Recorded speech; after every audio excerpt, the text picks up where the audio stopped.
So you've probably seen the invites, right? Free steak dinner, no obligation. Now, I have some clients of mine now who went to one of those deals and ended up in a high fee annuity that cost them tens of thousands of dollars to unravel. They thought they were getting advice, but instead they were sitting through a sales pitch. And this video is going to show you 3 ways to spot a sales driven advisor before they touch your life savings so that you never mistake a free meal for real financial guidance. So, this is a story from a couple who are now clients of mine. Of course, we'll anonymize some aspects. We'll call them Mary and John, right? They're mid 60s, newly retired.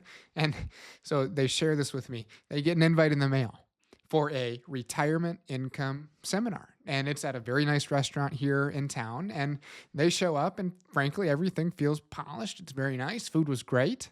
The presenter was slick, sharp, and made promises around, hey, there's an opportunity with retirement approaching, income's a major consideration, and there's an opportunity for a vehicle, product to create safe income for life with complete protection from stock market losses. They tell me the evening is kind of slowly building, right?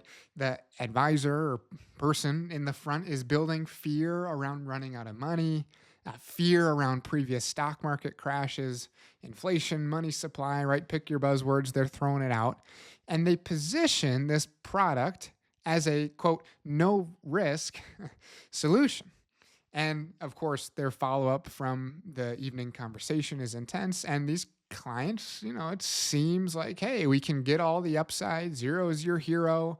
When markets crash, our accounts don't go down. This seems to maybe translate the way we would think about taking income from our portfolio. So they sign paperwork that very same week, moving a substantial chunk of their nest egg into it. And, they described there was almost some initial relief, right? I think products like these can catch people as they're right in the midst of, I think, uncertainty around their retirement income, their retirement plans. How's this going to work? There's got to be something out there that can help.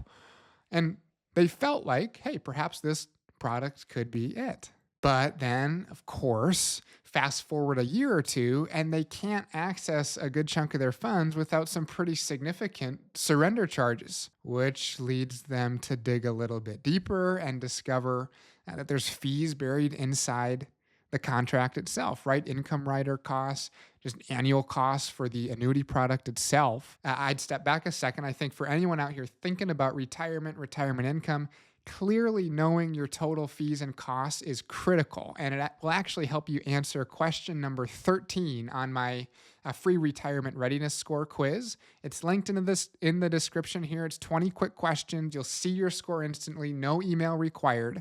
Go ahead and check it out. But they realized there were costs they were completely, unfortunately, unaware of when they bought the product initially. They also began to recognize, hey, there's some limitations here around what tax planning opportunities are allowed with this kind of a product, what the income control looks like as far as this annuity. And that's led them to eventually reach out, right? And that's how we got connected. Hey, something doesn't quite feel right here. Of course, I see the actual annuity documentation.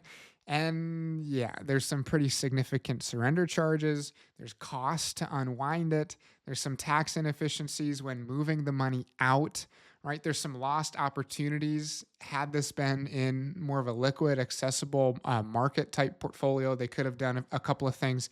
And the reality is, it occurred as the best thing they could do at the time. And that's what I reminded them, right? It's not like they did anything wrong necessarily. It's just they were sold something instead of truly being advised, which brings me to, I think, the 3 lessons. If this couple had known these 3 things, they would have never ended up in the situation that they found themselves in. So here's lesson number 1. If an advisor or a person or a whatever, if they're leading with products, not planning, that should be a critical, at the very least, big old yellow and orange red flag, right? If the first meeting includes a pitch, how in the world have they had enough time to truly understand you, your unique situation, your goals, and understand what does or doesn't make sense? It's literally the first meeting, right?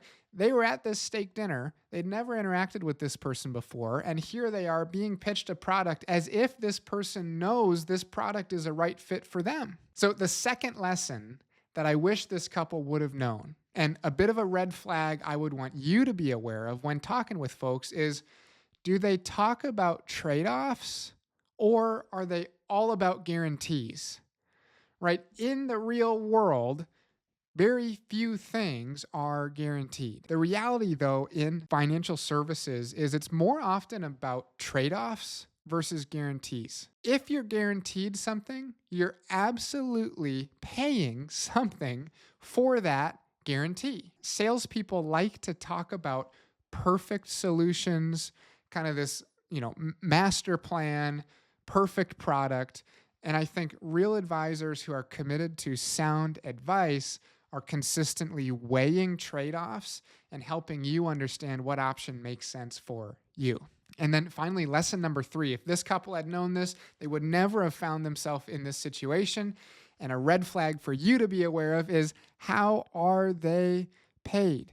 If they're paid commissions for selling products, not for advice, that should tell you a lot right there. Now, to be clear, occasionally, sometimes, clients will need a particular product, right? Think about your home insurance or your auto insurance. Not a problem that your insurance agent is paid a commission when they sell you the insurance. Maybe a little bit more cause for pause if the advisor on the other side of the table is set to make an 8% commission when they sell you an annuity. Could that be weighing into their pushing of that particular product?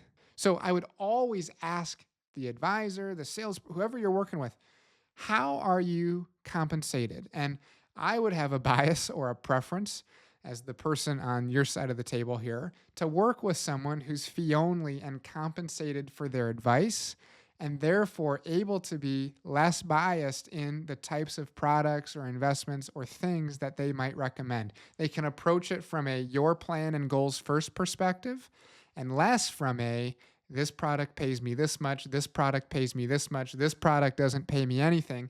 You can begin to almost understand, back to some of the earlier lessons, the idea of a perfect solution or leading with a product pitch based on just how they're compensated. So hopefully this little story helps you see how free steak dinners can often end up expensive, but maybe more important, right, is understanding those 3 lessons and 3 things that you can keep in mind as you're looking for sound advice for your retirement and your future. But perhaps even more expensive than unraveling an annuity is mismanaging your taxes in retirement. So go ahead and watch this next video where I walk through a real $1.2 million case study showing how smart timing on Roth conversions can potentially lower your tax bill and leave you with significantly more in retirement.